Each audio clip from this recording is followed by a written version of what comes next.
Messieurs, il est temps de passer à vous. Vous patientez gentiment. Non, on écoute pas Jean-Pierre Daroussin des heures. Une façon de parler de son métier qui est formidable. Nous aussi, mais malheureusement, on n'a pas des heures. Ben non, on n'en a qu'une. Vous allez nous parler du roman graphique de Dany Laferrière. Vous allez nous expliquer un peu ce que c'est déjà un roman graphique. C'est le Clash Culture.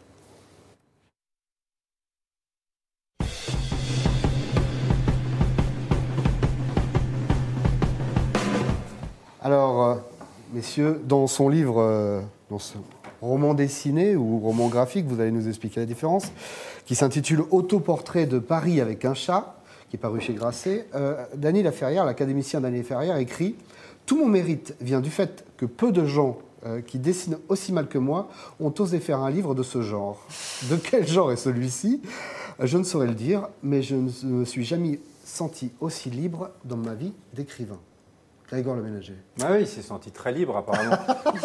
Non, mais je le trouve très prétentieux donc. Pas du tout. Non, je le trouve très réjouissant ce livre. Laferrière, il est formidable. Il est haïtien, il est canadien, il est maintenant un peu français aussi puisqu'il est à l'Académie française.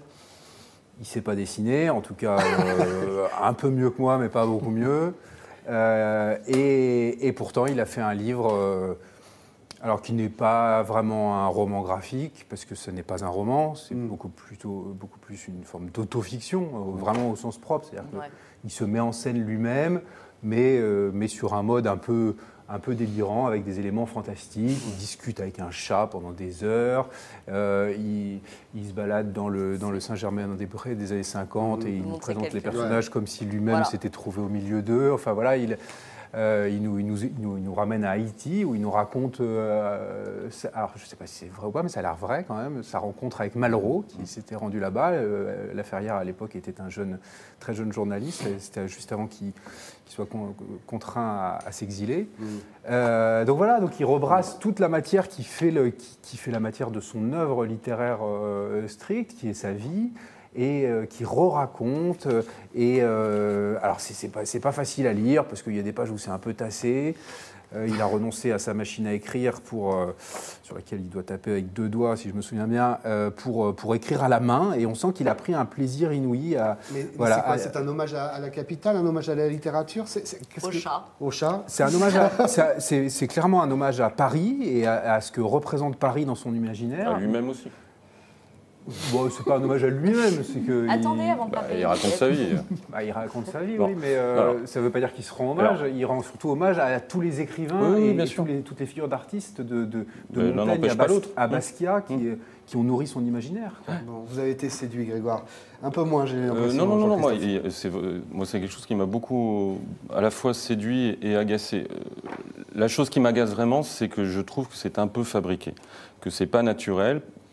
Pour une raison très simple qu'il explique lui-même. À un moment donné, il explique que lorsqu'il fait des signatures... C'est mal fabriqué, alors c'est précisément pour ça que je peux exposer en quoi c'est fabriqué Allez-y, je vous en prie. Il dit lui-même, lorsqu'il fait des signatures de livres, parfois, il fait une dédicace et la personne revient en disant « c'est totalement illisible, j'arrive pas à vous lire ». Et lui-même, en se relisant, n'arrive pas à se relire. Et là, on voit que le livre est parfaitement écrit, il n'y a quasiment aucune rature, il y a des petits mots rajoutés de temps en temps, donc c'est pas son écriture naturelle, il s'est forcé à bien écrire, très bien. Ensuite, il dit qu'il ne s'est pas dessiné. Comme le dit Grégoire, il s'est quand même mieux dessiné Grégoire Le Ménager, parce que effectivement, c'est un peu naïf, c'est un peu enfantin, mais il y a des fulgurances de dessin, de poésie, de couleurs. Il n'y a aucun pâté, alors qu'on fait tous des pâtés quand on dessine, donc on sent bien que c'est quand même...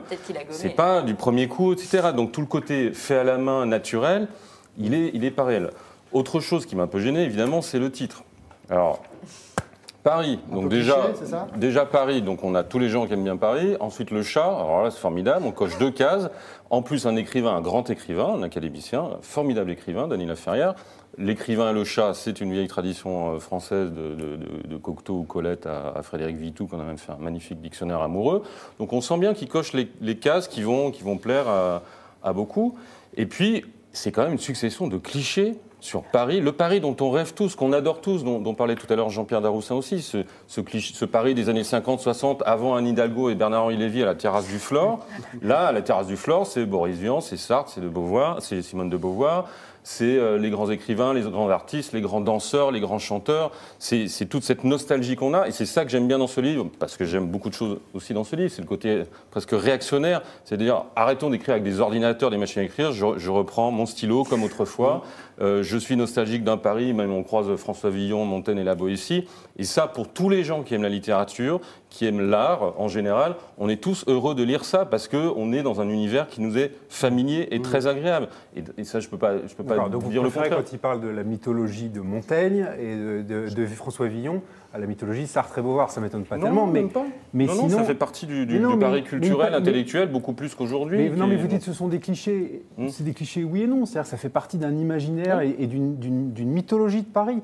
Et encore une fois, Laferrière, il n'est qui a pas... déjà été énormément traité. c'est ça Mais que je veux dire. évidemment, mais sauf que là, il la traite avec son regard à lui, qui est le regard d'un Haïtien qui a été exilé au Québec et qui a été imprégné de toute cette mythologie-là, à distance. Ça l'a aidé à se construire, et il lui rend hommage. Et moi, ce que je trouve très chouette, c'est qu'il lui rend hommage tout en renouant avec l'art haïtien aussi. C'est-à-dire qu'il y a quelque chose dans son usage des couleurs, dans la naïveté de son trait, qui rappelle quand même très très fort l'art des peintres haïtiens, qui peut être... Faussement naïf, d'ailleurs.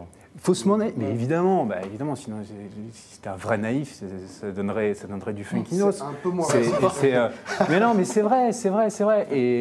Et là, en l'occurrence, on en parlait avec Jean-Pierre Daroussin tout à l'heure, et ça évoque assez la démarche de Charlotte Salomon. On en parlait avec Armel de André Degaine, qui avait fait une histoire dessinée du théâtre comme ça. Et oui, c'est faussement naïf, mais il y a quelque chose de très amusé aussi. Enfin, puis c'est donc il ne se rend pas c'est hommage, enfantin. il n'y a rien de Un petit peu prétentieux quand- là-dedans. Mais si, parce qu'il quand même, il raconte sa vie, mais sa vie est formidable. C'est comme vous l'avez dit, c'est un exilé quasiment politique. Il fuyait les tontons macoutes. Il arrive au Québec, il est quand même ouvrier de base pendant 8 ou 10 ans. Et oui, puis il a d'un du seul coup, mérite il en quand a même, marre. hein. Il écrit un roman qui a un succès fou. Et Et c'est il une devient histoire académicien. formidable. Il finit à l'Académie française, mais c'est une histoire extraordinaire. Et on aurait bien tort de faire la fine bouche devant ce destin de quelqu'un qui s'est pris en main à un moment donné et qui s'est révélé. Après, la vraie question pour moi, c'est s'il n'y avait pas toute cette mise en scène, tous ces dessins, est-ce que le fond, le texte serait intéressant? Et je ne suis pas sûr. C'est inégal, c'est-à-dire que il y a alors, encore une fois, c'est difficile à lire, hein, mais parce qu'il faut tourner le livre dans tous les sens et tout ça, parce que par moments c'est écrit très très tassé.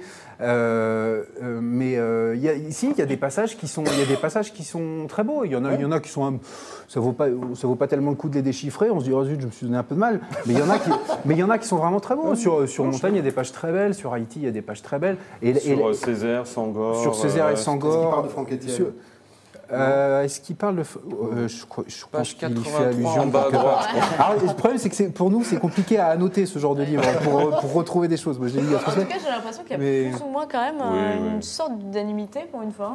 Comme ça s'appelle On est- Clash, il faut c'est mettre un assez, petit peu des réserves. voilà, mais bon, ouais. globalement, c'est quand même. Non, puis dans sa Globalement, démarche, c'est encore pas une fois, il y a quelque chose de chouette. Enfin, je ne sais pas ce que va penser son confrère de l'Académie, Alain Finkielkraut, de ce genre de truc, mais Ça y est. il est Il a tapé académicien. Funkinos, il faut qu'il tape Mais Funkinos. non, mais reconnaissez que c'est assez rigolo. Il est à l'Académie française et à partir du moment où il est à l'Académie française, eh ben, il va faire un livre où il dessine comme un enfant, où il dit comme ça c'est bien, je recule jusqu'à l'enfance de l'art, ce que je trouve une magnifique expression.